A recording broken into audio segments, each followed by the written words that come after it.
Bueno, bienvenidos a otra clase. Esta es la tercera clase que vamos a estar trabajando y hoy vamos a ver uno de los verbos más importantes que hay en el inglés y es el verbo to be.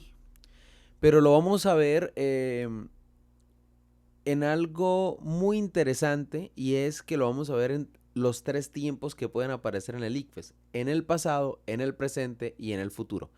Entonces vamos a tratar de trabajar y hoy vamos a escribir un poquitico más que en la última clase, porque resulta que me parece muy importante que podamos nosotros identificar, que nosotros sepamos cómo trabajar y que nosotros sepamos agregar cosas que me parecen muy importantes para la realización de toda esta cuestión. Entonces vamos a ver el verbo to be y el objetivo es saber la gramática de este verbo en pasado, en presente y en futuro. ¿Listo? Entonces, vamos por acá y voy a poner el lápiz para que podamos en pasado, en presente y en futuro, y eso es lo que vamos a tratar de trabajar hoy. Entonces, el verbo to be, ¿para qué funciona? Básicamente funciona para que nosotros podamos trabajar tiempos que se están transcurriendo en este momento, que se van a transcurrir en algún momento o que se transcurrieron en algún momento. En español nosotros podemos decir: nosotros estábamos comiendo.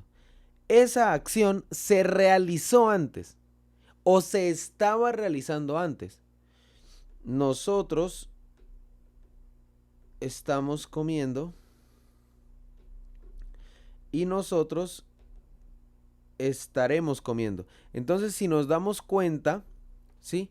Si nos damos cuenta, son ese tipo de verbos que funciona para describir una acción que se está realizando, que se estaba realizando o que se va a estar realizando. ¿Listo? Si escuchamos bien lo que dije, hay como una palabra que se repite y es realizando, y el verbo de estar lo dije: estuvo, está y estará. Entonces es muy importante que nosotros sepamos eso porque lo vamos a estar utilizando. ¿Cómo lo identifico? En inglés lo identifico cuando el verbo termina en ing, que es el gerundio. El gerundio es que en español esos verbos terminan en ando o en endo. Por ejemplo, comiendo, corriendo, caminando, orinando, escogiendo, etcétera. Todo lo que termina en ando y en endo, así lo identifico. Y sus principales características es la estructura que tiene la oración en inglés, la terminación del verbo en ing y cómo se trabaja toda esa cuestión. ¿Listo? Y esas son sus características. Entonces, sus principales características: ing, que debe estar con el verbo to be, y como va a estar con el verbo to be, estas dos palabritas: asbo y, perdón, sabo y asbo. ¿Listo? Que son tres palabras que nos van a ayudar muchísimo a la hora de entender como tal este tiempo o estos tiempos verbales. Ok. Y como les decía, el verbo ing, perdón, el verbo ing no, el ing en los verbos es cuando termina en español en ando y en endo. Y vamos a tener algunas reglas que son muy importantes para poder añadir el ing. La primera regla que vamos a trabajar es que a todo verbo se le agrega ing. ¿Listo? Entonces, por ejemplo, yo tengo work, entonces voy a poner working. Recordemos que cuando yo al verbo le agrego la palabra to, quiere decir que el verbo termina en ar, er, ir, cuando le agrego la palabra to. Entonces el verbo aquí es trabajar, y si lo quiero convertir al ing, entonces sería, le quito el to y le agrego ing, working. De trabajar pasó a trabajando. A todo verbo se le agrega ing, pero si el verbo termina en e y la E no se pronuncia, se quita la E y se agrega ing. Ejemplos. To write. Miren que no leí o no dije la letra E. Recordemos que en el abecedario del inglés es A, B, C, D, E, la quinta palabra. A, B, C, D, E. Es decir, debe terminar en write para yo saber que se pronuncia la E. Como yo digo to write, no se pronuncia la E, entonces para ponerle el ing elimino la E y agrego ing, writing. Por ejemplo, to choose. Entonces yo diría to choosing. ¿Listo? Y un ejemplo que se me viene a la mente en el cual yo sí pronuncio la E es el verbo to be. Y yo dije be. Ah, la E sí la pronuncié. Por lo tanto, vendría siendo been. Y no le quito la E. Solo se quita la E cuando la E no se pronuncia. Y la tercera regla, si el verbo termina en una consonante precedida de una sola vocal, el acento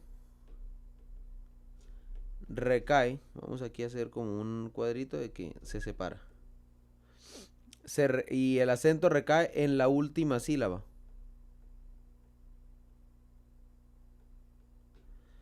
Se duplica la consonante. Entonces, por ejemplo, el verbo to run ¿termina en una sola consonante? Sí. ¿Precedida de una sola vocal? Sí, que es la U. ¿Cuántas sílabas tiene? Una sola. Luego el acento recae en esa sílaba.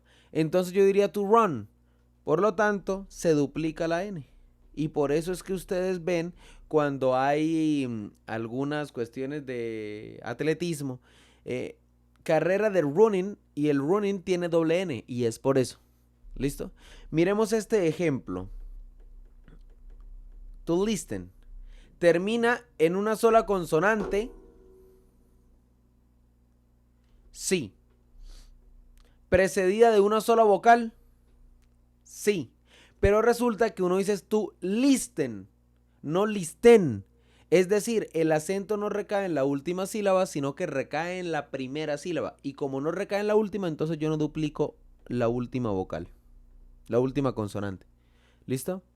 Si yo voy a decir, por ejemplo, to cut, que es cortar, tiene una sola sílaba, termina en una sola consonante, precedida de una sola vocal, entonces yo lo que tengo que hacer es duplicar la última consonante.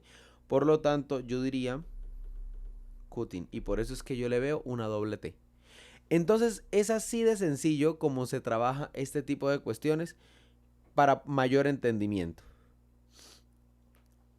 Miremos ahora los auxiliares, y en los auxiliares vamos a mirar por cada tiempo verbal que nosotros podamos trabajarlo, vamos a mirar cuáles son esos auxiliares. Y para ello voy a hacerlo de esta forma. El primero que vamos a mirar es el pasado, luego vamos a mirar el presente y por último vamos a mirar el futuro. ¿Listo? Entonces, para el pasado vamos a obtener dos auxiliares. Un auxiliar que es was, que se va a utilizar con I, he, she e it. Y were, que se va a utilizar para you, para we y para they. ¿Listo? Entonces en pasado vamos a utilizar dos tipos de auxiliares, el was y el were. Y nosotros tenemos que aprendernos con qué pronombre se utiliza cada uno de ellos. ¿Listo? Entonces, el was se utiliza para I, he, she, it, y el were se utiliza para you, we y they. En el presente vamos a tener tres. El am, que se utiliza con I, el is que se utiliza para he, para she y para it, y el are que se utiliza para you, para we y para they. ¿Listo? En el presente. Y en el futuro vamos a utilizar solamente un solo auxiliar y ese auxiliar se llama will be para todos. ¿Listo? Y cuando hablamos de estructuras de cada oración es cómo vamos a tenerla, de una forma correcta esta oración. Entonces nosotros decimos lo siguiente. Para las afirmativas, nosotros vamos a tener sujeto, auxiliar, verbo y complemento. Si nosotros decimos, por ejemplo, María está comiendo, eso es presente, está comiendo ahora mismo. Entonces nosotros diríamos María, que es el sujeto, el auxiliar de María, como María es ella y ella es she, entonces she va con is, entonces sería María is eating right now. Está comiendo ahora mismo. ¿Listo? Entonces miren que es muy importante que nosotros conozcamos la estructura y que también conozcamos los auxiliares porque me van a facilitar muchísimo el trabajo a la hora de poder entender cada tipo de ejercicios o cada oración en el inglés, sobre todo en las lecturas, tanto largas como cortas. Continuamos.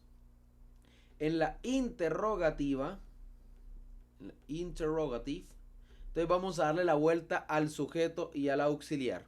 Al sujeto y al auxiliar. Entonces vendría siendo auxiliar, sujeto, verbo y complemento. Y cuando estamos hablando de negativo, sujeto, auxiliar, una negación, el verbo y el complemento. Y esa es entonces la estructura que vamos a utilizar en cada una de estas oraciones. ¿Ok? Bueno. Ahora vamos a mirar expresiones de tiempo en pasado, en futuro, para que podamos entender un poquitico más cuáles serían esos tipos de complemento que nos van a aparecer en el ICFES o en oraciones con estos tiempos verbales. Y el primero es tomorrow. Y es que tomorrow significa mañana. Entonces cuando yo voy a hablar de una oración en futuro continuo, ¿sí? Cuando utilice el will be, pues voy a utilizar también como complemento tomorrow. Por ejemplo, yo estaré almorzando mañana.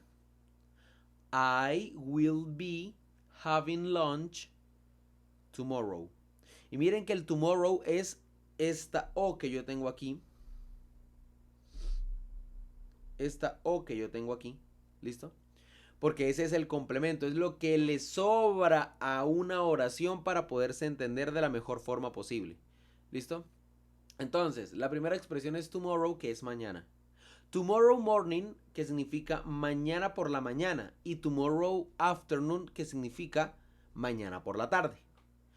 Siempre que yo vea la palabra next, es o siguiente o próxima.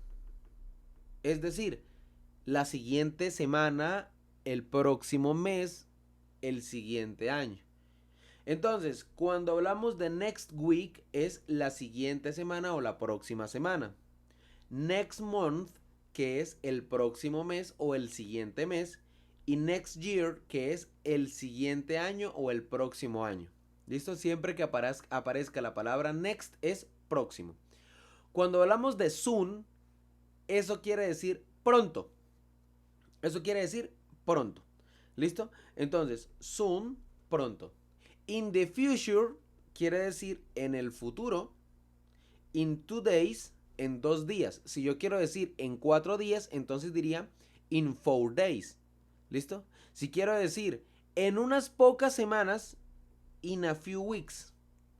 En unas pocas semanas. Y later, que significa más tarde. Significa más tarde. Entonces es bastante sencillo que nosotros conozcamos este tipo de expresiones y miren que son vocabularios que poco a poco vamos conociendo y que nos están ayudando muchísimo para poder trabajar este tipo de expresiones y de oraciones.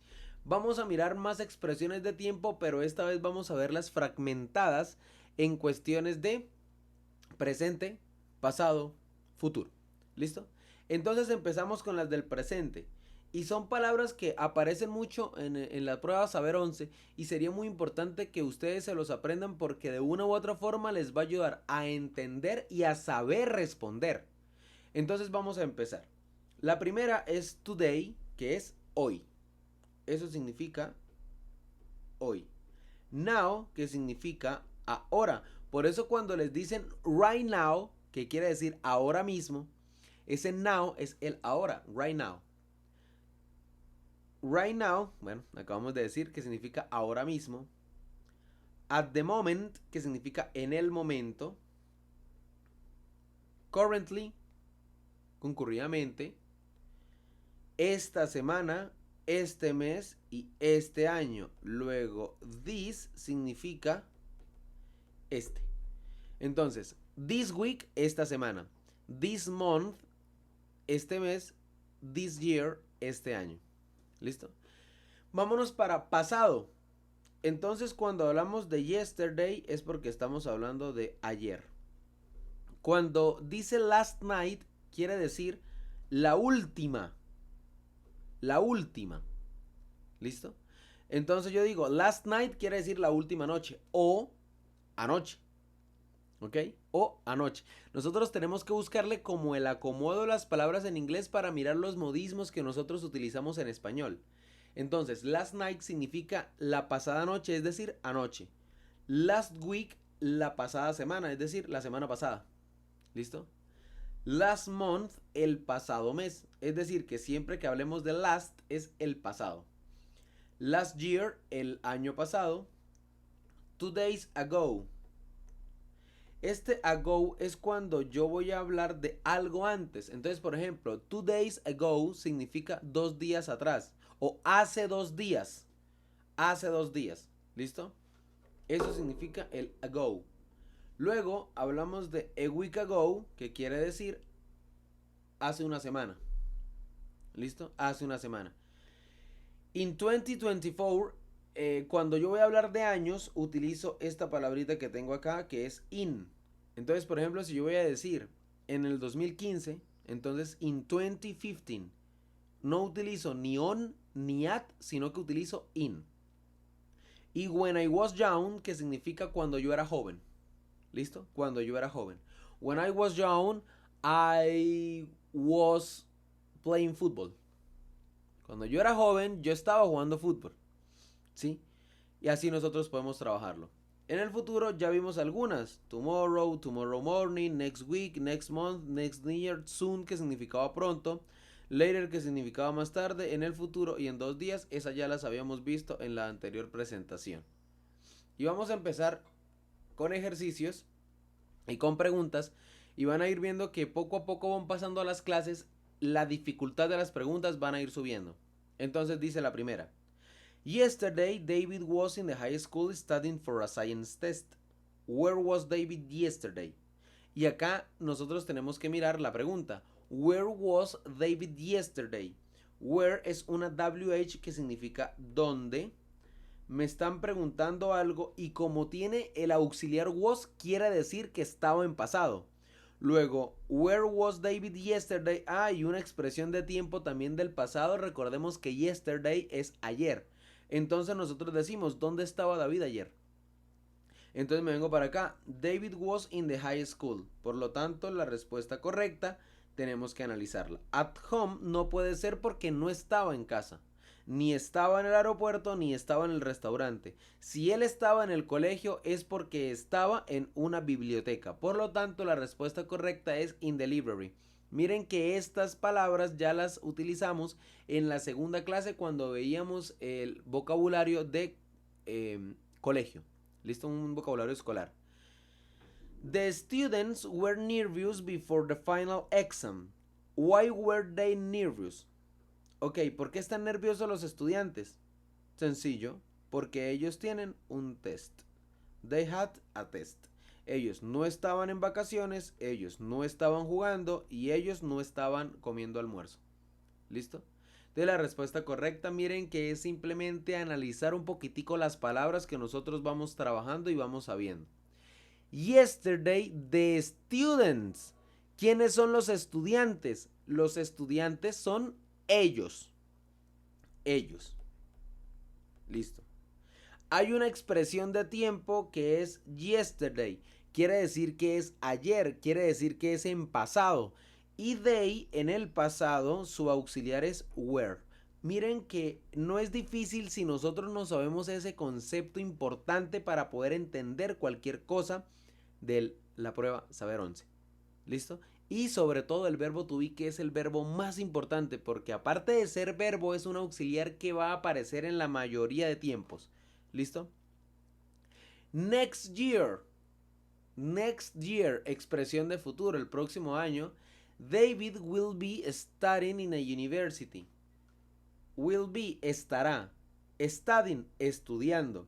Entonces David estará estudiando en la universidad, en una universidad. What will be David be next year? ¿Qué será David el año entrante? ¿Será un profesor? No. ¿Será un doctor? No. ¿Será un abogado? No. Va a ser un estudiante universitario. Y miren que no es para nada complejo, es simplemente saber la estructura que me están preguntando, cómo me lo están preguntando y ponerle un poquitico de lógica a las palabras que me están apareciendo. ¿Listo?